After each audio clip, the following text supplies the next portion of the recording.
আলাইকুম। লেয়ার জিরোর price prediction ভিডিওয়ে আপনাদের সকলকে স্বাগতম। লেয়ার জিরোর বর্তমান প্রাইস $3। তো বর্তমান মার্কেট ক্যাপ ৩৩৩.৬২ মিলিয়ন। তো আমরা এর টোটাল সাপ্লাই দেখতেছি 1 বিলিয়ন টোকেন। আর বর্তমান সার্কুলেটিংয়ে আছে ১১১.১৫ মিলিয়ন টোকেন। ভেস্টিংয়ে যদি দেখি সেক্ষেত্রে নেক্সট আনলক ২ মাস ১৪ দিন পর, যে সেক্ষেত্রে ২০ জুন ২০২৫-এ। সেক্ষেত্রে যদি দেখি নেক্সট আমাদের টোকেন আনলক হবে next ২৪.৬৮ million token next unlock হবে।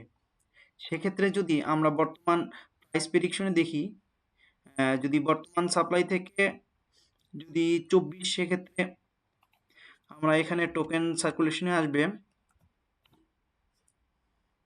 ১২৪ মিলিয়ন দিলাম, সরি ১৩৪ মিলিয়ন।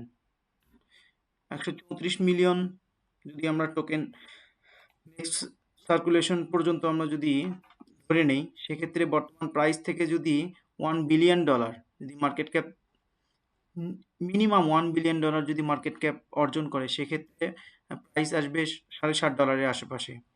যেহেতু এটা যে প্রজেক্ট ফান্ডামেন্টালস এর যতটুকু, সেক্ষেত্রে এটা অনায়াসে $2 থেকে $3 বিলিয়ন অনায়াসে মার্কেট ক্যাপ অর্জন করতে পারে। যদি $3 বিলিয়ন দেখি, সেক্ষেত্রে দেখা যাচ্ছে এখান থেকে প্রাইস $22 থেকে $23 আশেপাশে যাবে। সেক্ষেত্রে আমরা এখান থেকে প্রায় 6 গুণ প্রফিট করার আশা করতে পারি 2025-এর বুল রানে।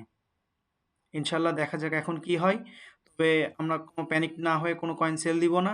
লেয়ার জিরো মাঝে মাঝে ভালো পাম্প দিচ্ছে, যদিও এটার সার্কুলেশন বর্তমানে খুব কম আছে এবং নেক্সট আনলকও দেরি আছে 2 মাস পর। সেক্ষেত্রে 2 মাসের মধ্যে একটা ভালো প্রাইজের যাওয়ার সম্ভাবনা রয়েছে এই টোকেনটার।